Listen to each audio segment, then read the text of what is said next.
Hallo meine lieben Freunde von altem Playmobil. Heute könnt ihr bei mir hinter die Kulissen schauen, als Dank für die mehr als 1000 Zuseher, die mir in den letzten 3 Monaten ein Abo dagelassen haben. In den 480 Kommentaren haben sich interessante Diskussionen entwickelt. Vielleicht kann ich euch heute einiges zeigen, was euch interessiert. Zuerst einmal nein. Die Sets, die ich euch zeige, stammen nicht alle aus meiner Kindheit. So viel hätte ich in meinem Kinderzimmer gar nicht Platz gehabt. Meine Sammlung ist schrittweise seit 20 Jahren gewachsen. Ich bin genau im selben Jahr wie Playmobil 1974 auf die Welt gekommen. Zu Weihnachten 1980 habe ich das erste Playmobil bekommen, das neonrote Feuerwehrauto und die Mannschaft mit Schlauchboot. Wir haben uns immer kleinere Sets mit Figuren und Fahrzeugen gewünscht. Die Gebäude haben wir uns aus Sperrholz selbst gebaut. Meine liebe Mama hat sie uns kunstvoll bemalt. Das letzte Gebäude, das ich mir gebaut habe, war die große Ritterburg für die neuen schwarzen Ritter von 1986. Die Figuren waren schon sehr realistisch, trotzdem haben wir uns noch dazu passende Kleidung genäht. Wo Schwerter fehlten, haben wir Nieten verwendet. Das letzte Set, das wir uns gemeinsam mit meinem jüngeren Bruder von unserem Taschengeld gekauft haben, waren die Goldgräber von 1987. Die wundervollen Dioramen auf der Packungsrückseite haben wir in ein Heft eingeklebt. Zum 30-jährigen Jubiläum 2004 habe ich wieder zu Playmobil gefunden. Durch das faszinierende Buch von Felicitas Bachmann 30 Jahre Playmobil und durch den Sammlerkatalog Playmobil Collector von Axel Hennel. In seiner letzten Auflage von 2009 ist er heute immer noch mein wichtigstes Nachschlagewerk. Die Kataloge sammle ich in Zeitschriftenmappen. Bei vielen Sets ist das Monat der Veröffentlichung angegeben. Mein Lieblingskatalog ist der Jig-Händler-Katalog von 1982. Er war meine Lektüre, als ich als Kind mit Blinddarm im Krankenhaus lag. Ein interessanter Hochglanzkatalog. Im Internet schaue ich gerne im Produktarchiv auf der offiziellen Playmobil-Homepage nach. Es enthält die Standardsets bis 2013 nach Jahr geordnet. Eine wichtige Datenbank für Sets ist Clickipedia. Sie ist ziemlich unübersichtlich, weil viele internationale Sets enthalten sind. In der Datenbank PlaymoDB stehen die Teilenummern eines Sets und man kann schauen, ob man noch Ersatzteile nachbestellen kann. Lange Zeit hatte ich meine Sammlung in Kartons auf Regalen am Dachboden, so wie man es hier sieht. Ich zeige euch das typische bis unter die Decke Problem, mit dem jeder Sammler früher oder später kämpft. Mit dieser Lagerung war ich nie zufrieden. Ich wollte immer einen Überblick und alles griffbereit haben. So habe ich meinen Lebenstraum erfüllt und einen Hobbyraum mit 24 Quadratmetern eingerichtet. Ich wollte unbedingt Vitrinen haben. Als billigste Glastüren habe ich Oxberg von Ikea gefunden. An der Oberseite habe ich mit Dübel noch eine Aufsatztür mit 35 cm aufgeleimt. Die Seitenteile habe ich mir als Zuschnitte vom Baumarkt geholt. Meist habe ich sie nur als 15 cm breite Stützen verwendet. Wo ich breitere Türen gebraucht habe, habe ich sie an der Seite mit 10 cm breiten Zuschnitten verlängert und mit Schraubplatten gesichert. Das kann jeder machen, der sich einen Fertigteilschrank anschaut. Man braucht nur eine Handkreissäge, eine Bohrmaschine und ein Bügeleisen. Das Bügeleisen braucht man, um die Zuschnitte an den Kanten aufzubügeln. Jetzt zeige ich euch die verschiedenen Themen. In diesem Fach sammle ich die verschiedenen Formen und Packungen der Figuren, wie sie sich über die Jahre entwickelt haben. Von den ältesten Figuren habe ich mein erstes Video schon gemacht. Sie gefallen mir ganz besonders gut, weil sie so einfach sind. Sie sind für mich fremde Antiquitäten aus einer längst vergangenen Zeit. Ein geteiltes Verhältnis habe ich zur Spielwelt 1900. Ich zähle sie zur History-Serie. Ich habe mir zwar vor langer Zeit das Puppenhaus gekauft, die Sammlung ist aber unvollständig. Einige Sets habe ich als Original, andere vom Direktservice. Heute ist ja fast die ganze Serie neu herausgekommen, heuer auch noch der sehr seltene Zaun. Von dieser Spielwelt werde ich euch ein Video machen, weil ihr es euch in den Kommentaren gewünscht habt. Im zweiten Schrank ganz oben habe ich eine Reihe von Sonderausgaben hineingestopft. Der New Yorker Feuerwehrmann von 2002, Martin Luther von 2015, die Starbucks-Set aus Südkorea 2021 und was ich sonst noch gefunden habe. Die Safari-Welt kennt ihr ja schon. Ich habe sie erst in einem Video gezeigt. In diesem Fach habe ich die Packungen von 1975 und die Kleinbusse von 1977. Zum Color habe ich eine Hassliebe entwickelt. Als Kind hatte ich kreative Ideen, aber das Ergebnis war meistens verpatzt. Als Sammler habe ich dann Color als großes Abenteuer erlebt. Einige Sets sind schwierig aufzutreiben, andere gibt es original verpackt. Vieles ist zu vervollständigen, zu entfärben und zu vergleichen. Die Color-Videos waren mit 11.000 Aufrufen das zweitbeliebteste Thema.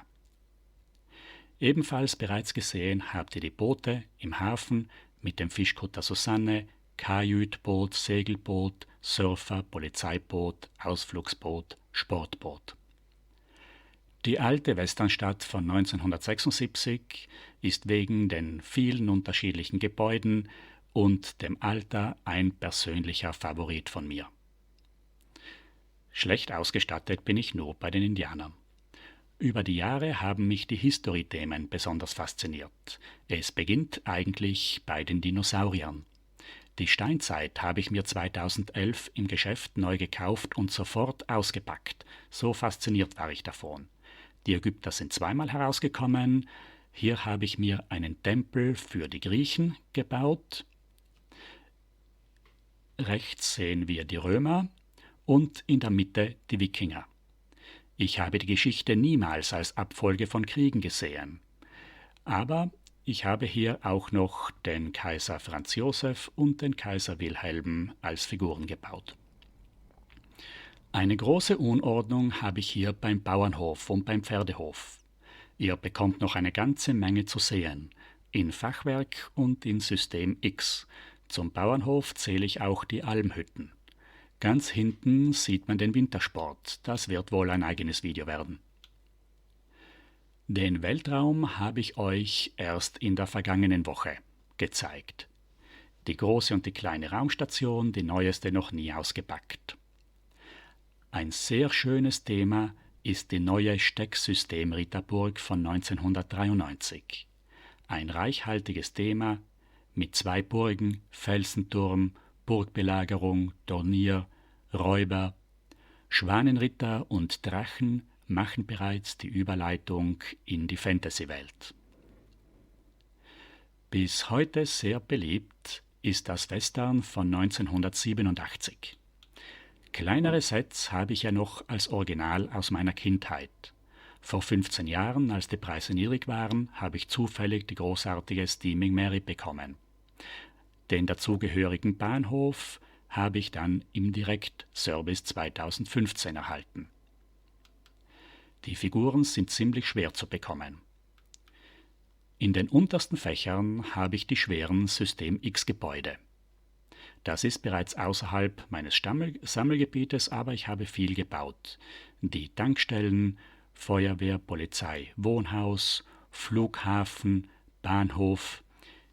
Die RC-Eisenbahn finde ich besonders gut gelungen. Der Panorama-Express ist mein Lieblingszug. Zum Schluss kommen wir zum Hafen mit dem Ferienhotel.